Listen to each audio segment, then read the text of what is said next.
IVM.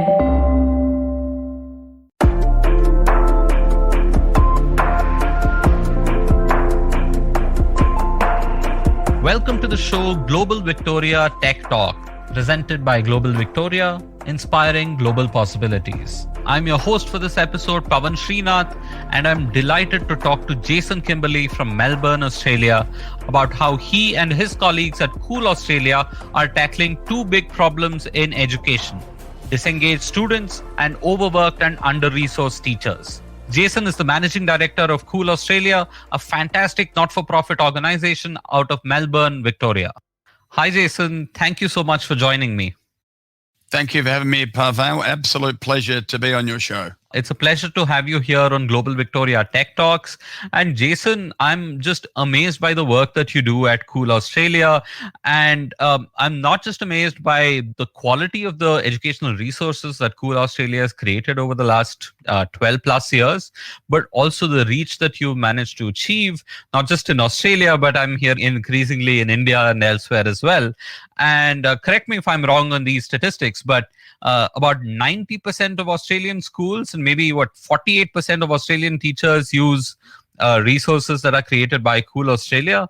And all of this you have achieved not by being a part of government, but as a not-for-profit private entity doing amazing work on helping, I think, educators and students or learners.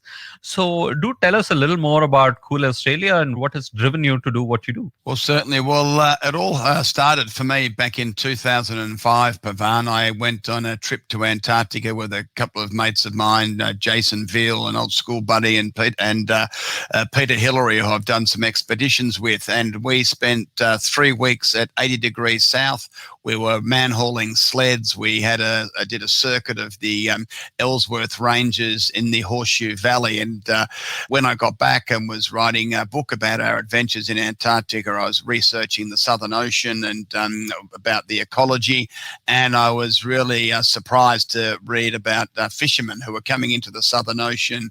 They were netting krill by the boatload. The krill was being used as an additive to put into pellets to feed cattle that were grazing on cleared Amazonian rainforest to grow hamburgers for Americans who I thought probably didn't need another hamburger.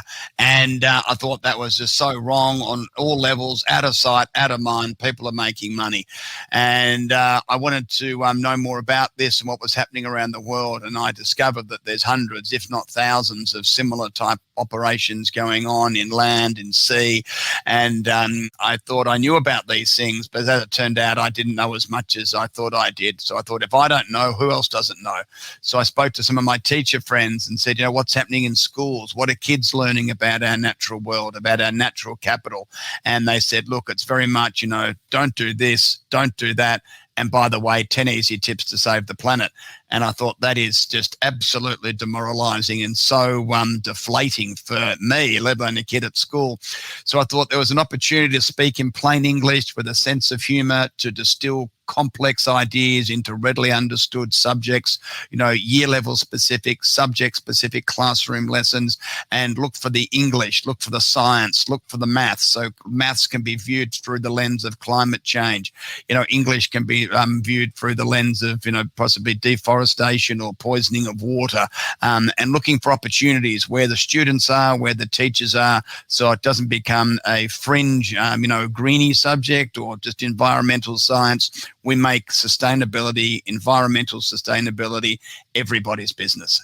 So when Cool Australia started, the resources that you were creating were largely focused around sustainability, or sort of had the themes of sustainability, but were on, as you said, English, mathematics, or other subjects. Sure. But now have you expanded beyond that? We have. So we, after a few years, we spoke to teachers. We did lots of focus groups and research. We always ask our audience, what they'd like, what they need. And they very clearly said to us, look, the environmental sustainability will get you to a certain point in the school, and then you hit a natural sort of barrier somewhere. It might be at the halfway, it might be, at 90%. But if you can incorporate the 3 pillars of sustainability, the social, the economic, and the environmental, you can capture the whole school. So that's what we went about doing. And we also have done lots of research and looked at other people's research on this. And when you can help people understand the social and the economic, they become much more empathetic towards the environmental as well. So you can appeal to people on 3 different levels. So everything we're about is sustainability of our natural world, of our economy, and of our society. Thank you, Jason. And here in India, over the last decade or so, in school education, one of the key questions that people have been worrying about is learning outcomes. Yeah. And what I love about the focus that Cool Australia has is, I think, 2 things. One is reducing student disengagement, if I'm not mistaken. Yeah. The other is sort of supporting overloaded and under-resourced teachers and educators, right? Yeah. So I want to go over them one by one. I love the idea of looking at, before getting to things like learning outcomes, checking whether your student is engaged, your learner in a classroom is engaged or not, and cares about what they are studying. So can you tell me about how you think about this concept, how you try and implement it in your work? Sure. How do you capture something like this? Okay, so we've got a few rules at Core. So every lesson we make has to have a wow factor for the kid. There's got to be one thing that's a wow factor the kid can take home. So I know at school I put my hand up a lot and said, Miss, when's this ever going to do me any good? And the answer was, I don't know, from the teacher, but we just have to learn it. And that was just not good enough for me. So my question to my team is, no kid ever puts up their hand and says, when's it ever going to do me any good?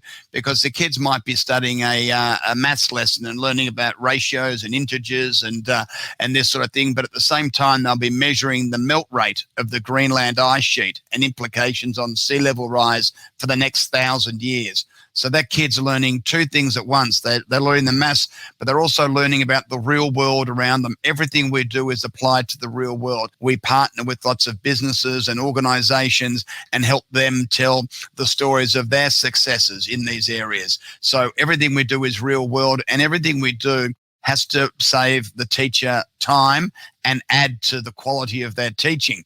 So we have over 1,700 lessons online for teachers to come and download at no cost. So we save teachers, just in Australia alone, we save teachers something like $60 million in time alone last year for saving the lesson preparation that they otherwise would have had to do. So we take a conservative base and we say a lesson will take maybe 5 hours to create from scratch with all the research and all of that. So we look at that and we look at the time we're saving teachers. So that's a big tick. So teachers understand that Cool Australia offers them an instruction sheet. So we assume no knowledge on a teacher's behalf. So it's literally point 1, point 2, point 3, point 4.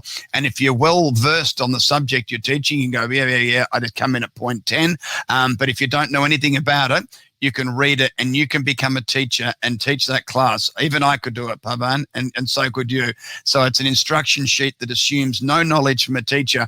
And in Australia, we have about 40% of our secondary teachers are teaching outside their areas of expertise. So, the English teacher has to teach history, or the maths teacher has to do geography, or whatever it might be. Because teachers at schools are trying to save money by not having all the specialist teachers. So teachers have to become all-rounders, but they're not trained to be all-rounders. So that's where Cool is a really valuable asset, particularly for those secondary school teachers, where they can come on and educate themselves. Because often the challenge of education that I've found through our experience at Cool Australia is we have to help educate the teachers first and train the teachers and lift their standards and expose them to things that they wouldn't have had the confidence to teach, whether we're looking at things like equality or racism or climate change.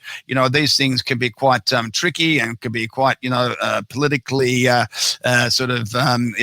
enabled sometimes, and parents have got a view and everyone's got an opinion. So we really help teachers, give them the confidence to teach in areas outside their expertise and give them the tools to be able to do that.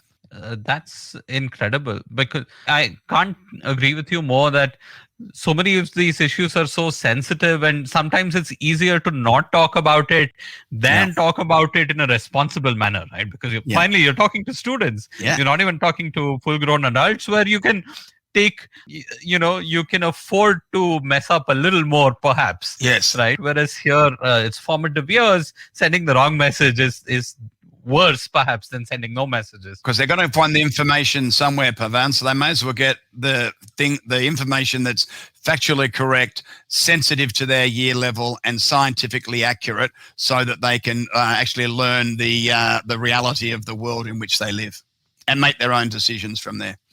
So while we've been talking about education and we've been talking about resources for teachers and students, Jason, how at Cool Australia do you look at the role of technology overall? All right, playing a role in education.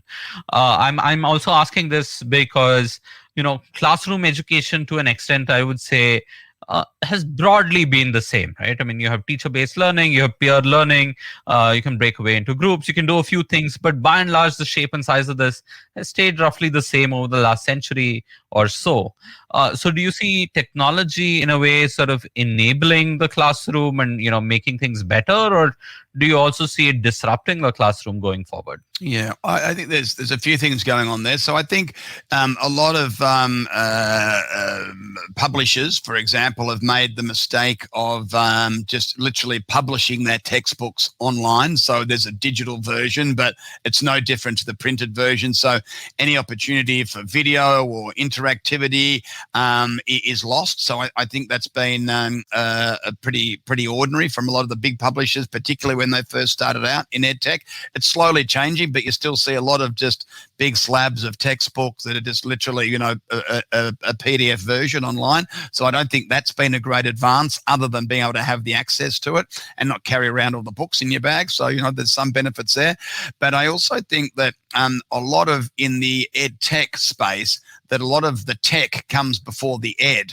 So there's a lot of EdTech companies creating things that aren't needed, widgets and gadgets and dashboards and all sorts of stuff, which looks fancy and fabulous, but the actual merit and use of that, I would question. And then there are some really good organizations that use the tech as it's needed, where it can make things better, and use that. And I think we're sort of somewhere in between, because we came first from an educational background. What we were focused on is having great educational content. We weren't so much worried about the bells and whistles and here's a quiz and here's a this and go off and do these things and draw a pretty picture on your computer screen. We were very much interested in the real hard and fast quality education and the outcomes for teachers and students. So we've gone a bit in reverse. We've put the education as number one, and the tech for us is more by the way. But in the next 6 months, we are building, I think, our fourth website, Cool 2.0, we're calling this. It should be 4.0, but anyway, 2.0, and that's going to be a really useful tools in it, which we've spoken to teachers about, and they want to have a search engine within the site and optimize sort of aggregation things. So it'll be a year 4 maths teacher will come to the site, we'll show them their last 10 lessons that they've downloaded, and we'll say, hey, as part of this sequence, there's another 15 lessons that you haven't seen yet. Teachers that like this, like that. So that sort of concept that some of the bigger tech players use, we'll be able to incorporate that into our website. So instead of the teachers searching for the resources will come to the teacher. All right. And Jason, you're also based in Melbourne, and there's a lot of exciting activity happening in Victoria, right, around EdTech. You have organizations like Cool Australia, you have startups, you have larger tech companies as well. But I wanted to sort of ask you about a subset of EdTech, because education tech can also involve large enterprise tech required for a university, for a large ecosystem, and other things. But where do you think the opportunity lies in the technology part? I mean, I think we still, like you said, still need to continue working on the education part properly. But on the tech front, tech that focuses on students or learners, educators, and parents, right? Yeah. What kind of opportunities do you see for tech in that that faces them? Yeah.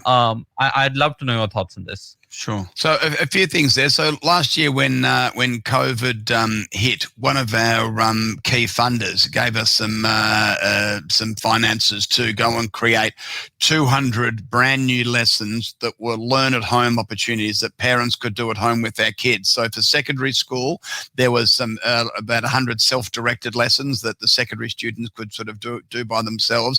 But for the primary students who needed more help and supervision from the parents, we created a whole lot of lessons around about health and well-being and cooking, weights and measures in the kitchen. So we're teaching kids to cook. We're teaching them the maths and the science of cooking and things that they can do with their parents. So we had 0 parents on our database a year ago. We've now got over 10,000. So that was an example where we quickly, shifted our focus from just for the teachers and said, what can we do? Parents are going to, I think parents at home in Australia, maybe for 4 or 6 months, educating from home. And I know it's been a lot longer in India, but we had that experience, so we were quickly able to do that. So there's also some organisations in Melbourne that we have partnered with. One of them is called Maths Pathways. That has got a very tight focus on maths, and their tech that they use to really leave no kid behind in the maths. So to your point of differentiated learning, the Maths Pathways, they're able to provide extension lessons for each lesson, like stretch goals for the kids who are doing really well, and also if the kids who are behind, they have got supporting lessons, and they sort of take them a step back and then bring them back and catch up, because their research tells them that in any maths class, you might say you've got 20 kids in a class, 5 of them probably know as much as the teacher, if not more. There's about 10 in the middle who are sort of okay with it, and there's 5 who've got no idea. So they set up to specifically lift the good ones, challenge them, and lift the bottom ones up to the average in the middle. So they're a good one. Another one's a good one, Style, which is based on, which is very much a science based one. And they have been contracted by the Victorian government to provide secondary resources in science. And they've got a terrific website, which has got all the interactivity, and we've provided quite a bit of content for them. And there's also another one called Schoolbox that we've also had many conversations with and sort of trying to understand, although there's sort of competition there in different areas. And we've also found that everyone's been very generous with their time and understanding what each other organisation does and sort of trying to help. So there's lots of platforms and different tech solutions. But I think it really comes down to keeping a really strong focus on your audience. We want the kids to get educated. We want the parents to know what's going on, and we've got to make it easy for the teachers. So they're the 3 things in audience, and you can never lose sight of the great content, the time saving, the wow factor, and of course, keeping it relevant to the national curriculum, because what no teacher wants is an extra job. We've got to save teachers time, make their lives easier. I was talking to a tech company last week, and their target is to save every teacher that they work with 400 hours a year in time, right? With lesson, with marking, with reports, they do everything, right? So we currently save our teachers over a million hours a year across 100,000. So we probably saved them almost 100 hours already, but these guys want to save 400 hours. So I mean, that's the type of thinking, and that's the type of things that the tech's driving. That's amazing. That's 8 hours a week. That's a full working day that they want to unlock. Wow.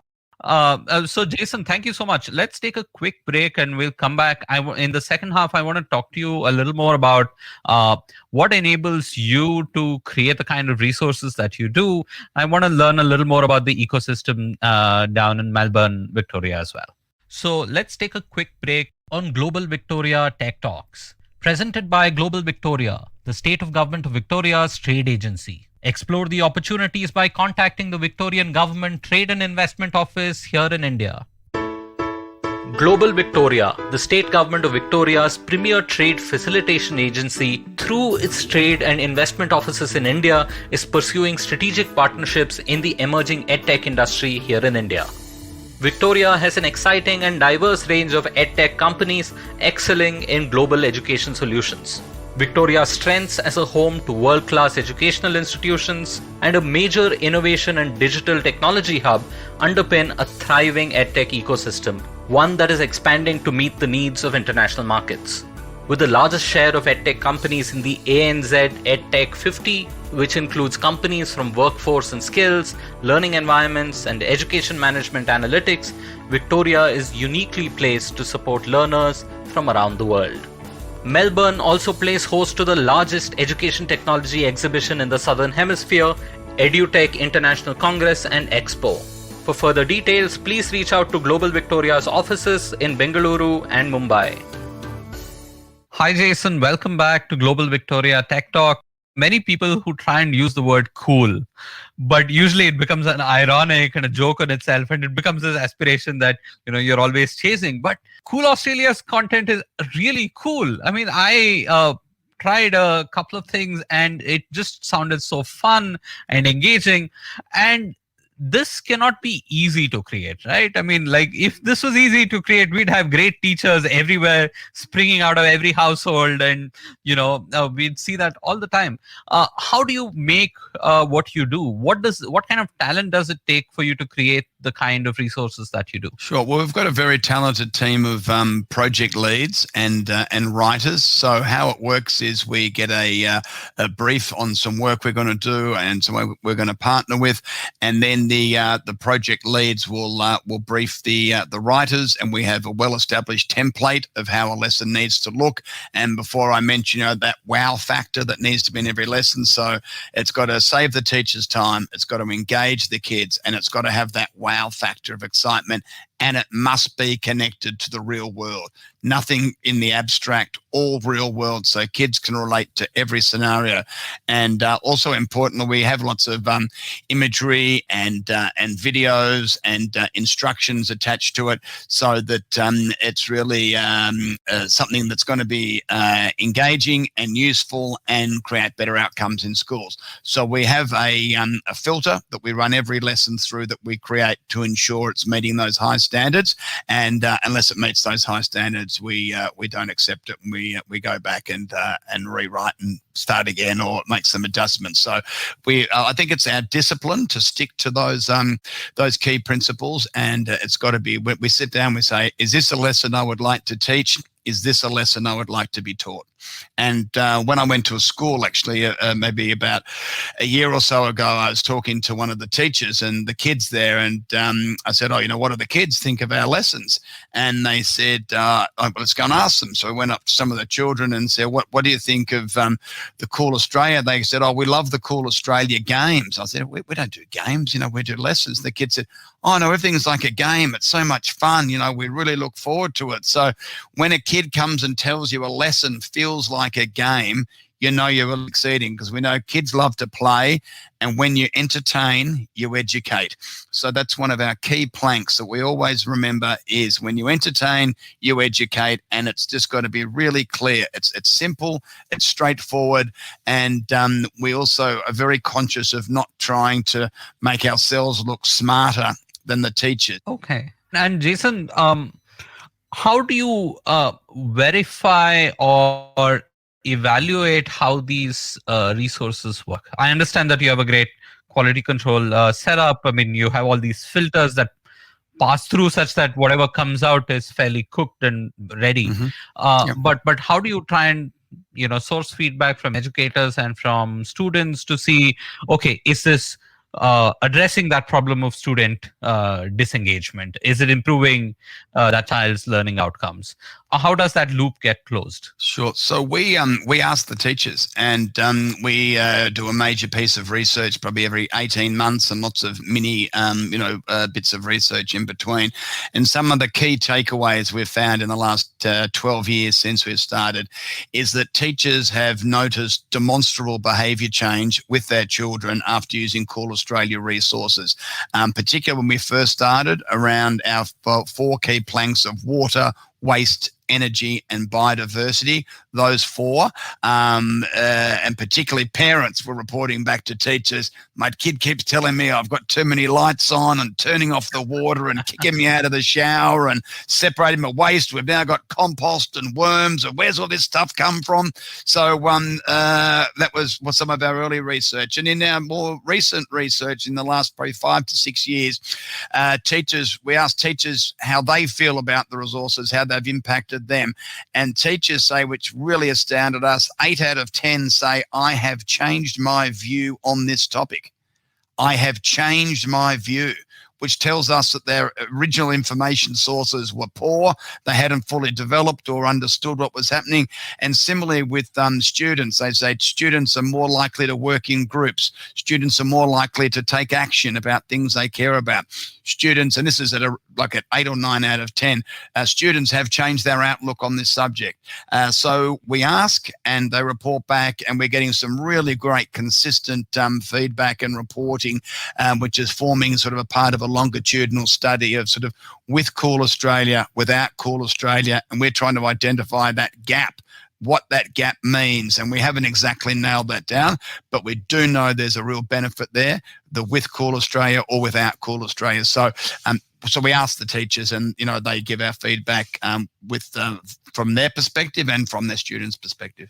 So, Jason, Cool Australia is a not-for-profit organization in the education and technology space, right? And you're seeing, we even discussed earlier, there are other companies, startups, tech companies, some with, getting amazing valuations, and there's a lot of money flowing into the ecosystem. So how do you see Cool Australia and sort of the advantages of working as a not-for-profit?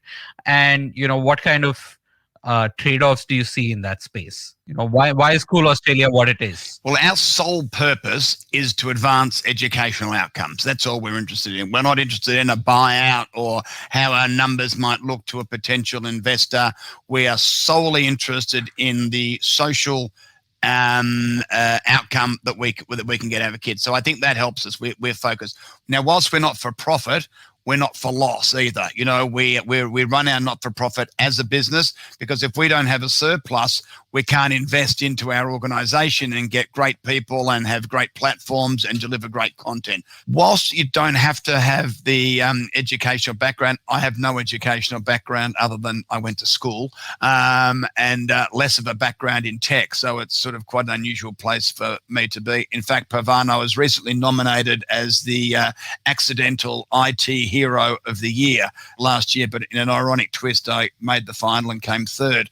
But so we've got to find the best people for the jobs. But the most important thing is the passion to turn the dial and create change. So, we could employ, anyone with some good qualifications, but they've got to fit into the team. We're a small team of about 12 people.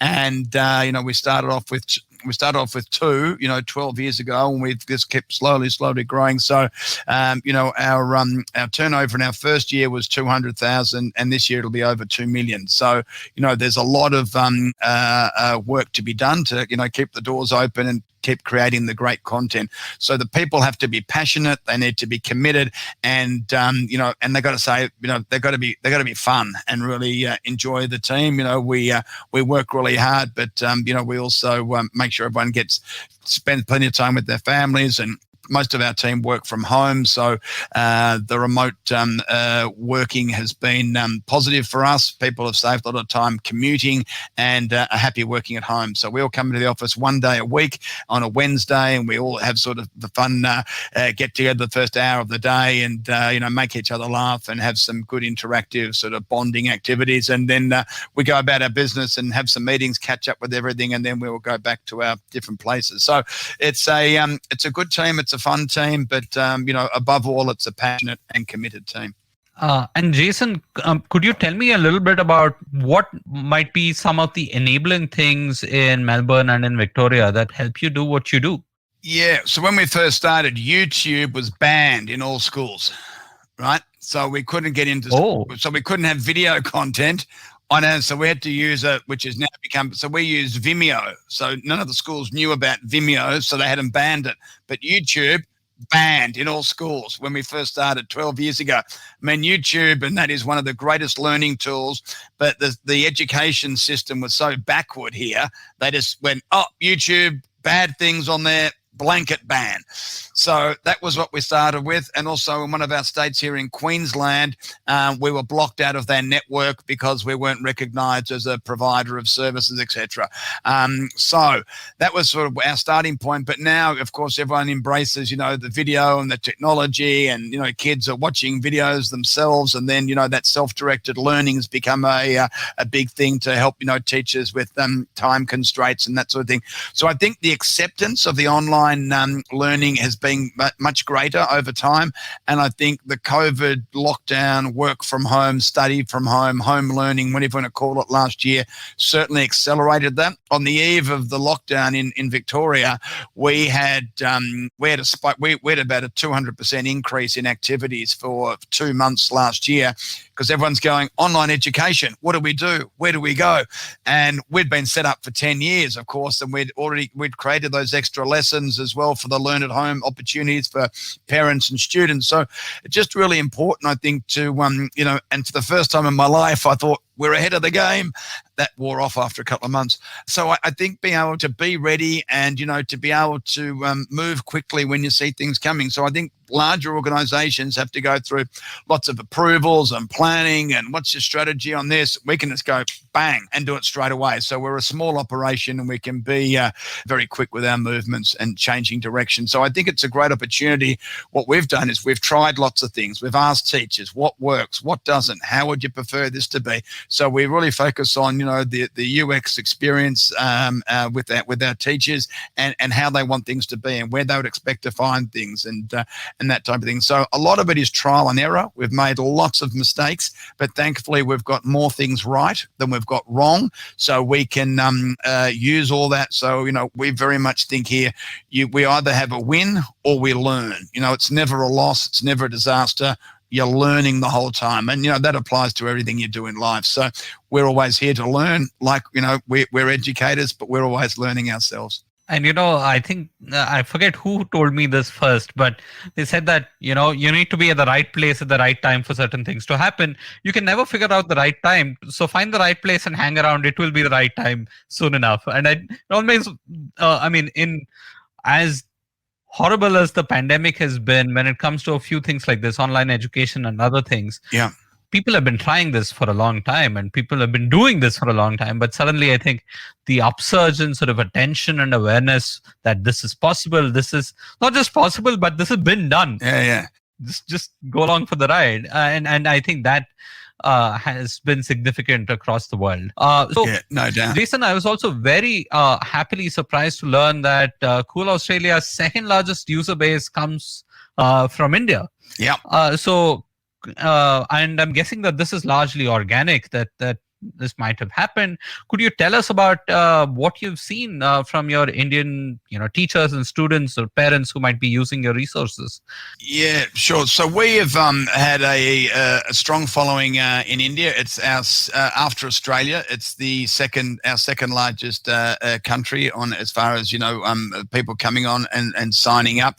We ran a pilot program in 3 Indian schools towards the end of last year, whereby they came to our website and specifically directed by the principal to come and have a look at our website. And they were very interested in the environmental sustainability content.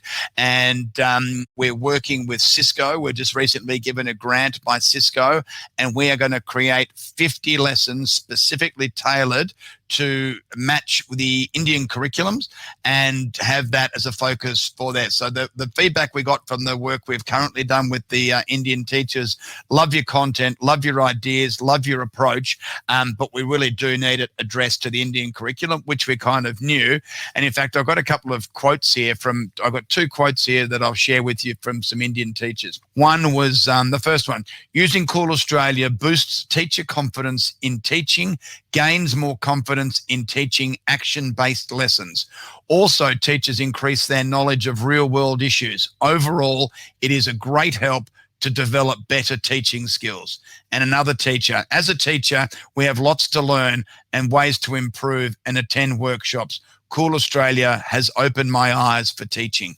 So that was just a couple of, I just grabbed it from the research this afternoon. So with that pilot program, we had science, English, creativity, maths, some sustainability subjects, but of most interest, as I mentioned, was the environment and sustainability topics. So some of the other reasons that the teachers gave us in their feedback was that we provided creative new ways to teach these subjects, bringing a focus on the real world into the classroom and provide content to help with everyday life. So that was some of the feedbacks, and so that I was got a note here that the teachers felt our instruction model was very closely aligned with the Indian teaching practice, and the majority of teachers felt it was very important to align with the curriculum. So now with that funding from Cisco, before the end of this year, we will start out with Indian specific lessons that will obviously take in the Indian situation and be culturally respectful and be looking at how we can do better in India. So that's been really exciting for us.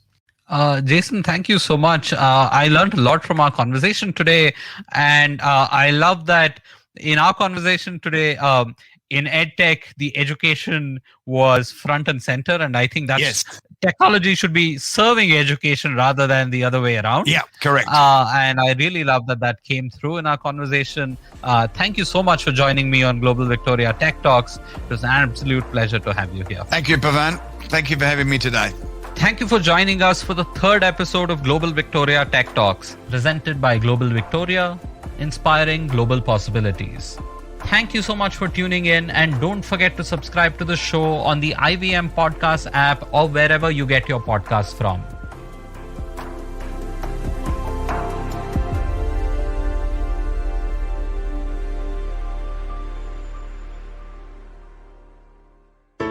I hope you enjoyed that show. If you aren't following us on social media, please do. We're IVM Podcasts on Twitter, Facebook, and Instagram. I'd like to thank the sponsors on the network this week, Cred and Thea. Thank you so much for making this possible. We've had an amazing week on the network. Do check out The Note with Mahrukh Inayat. She speaks to Prabhat Kumar, the man leading child protection at one of India's leading NGOs, Save the Children. On The Habit Coach, Ashton was joined by Rajat Mittal Shah to talk about some superfoods in Ayurveda like turmeric and ashwagandha. On Paisa Vaisa, host Anupam Gupta has a digital gold special in two parts, one with Ashraf Rizvi, founder and CEO of Digital Swiss Code, and Gilded, and one with Deepak Abbott, co-founder of India Gold. Listen to the first part of the Father's Day special of Agla Station Adulthood with Natasha and her father, Dr. Vipul Roy Rathod. You should also check out Cyrus Says' episode with Mukul Chadda. He talks about upcoming shows Sunflower and Sherni. Our Kannada podcast, Thale Artist, celebrates 100 episodes, and we had a reunion of hosts Pavan, Ganesh, and Surya who shared their favorite moments from the past. Shiva Mehta is back with the second season of Smile India. The show is available in both English and Hindi. On this episode, she talks about the conversion from bag teas to bagless ones and how we should ditch the plastic and have a great tea experience. And with that, I hope to see you again next week. Feeling overwhelmed, anxious, struggling with too many obstacles, don't know where your life is headed? Well, if you are dealing with one or all of these, tune into the Positively Unlimited podcast, because in each episode, I share a life lesson, a life hack, a pro tip that can help you get your life back on track. All episodes are available on the IVM website, IVM Podcast app, or wherever it is that you get your podcasts from.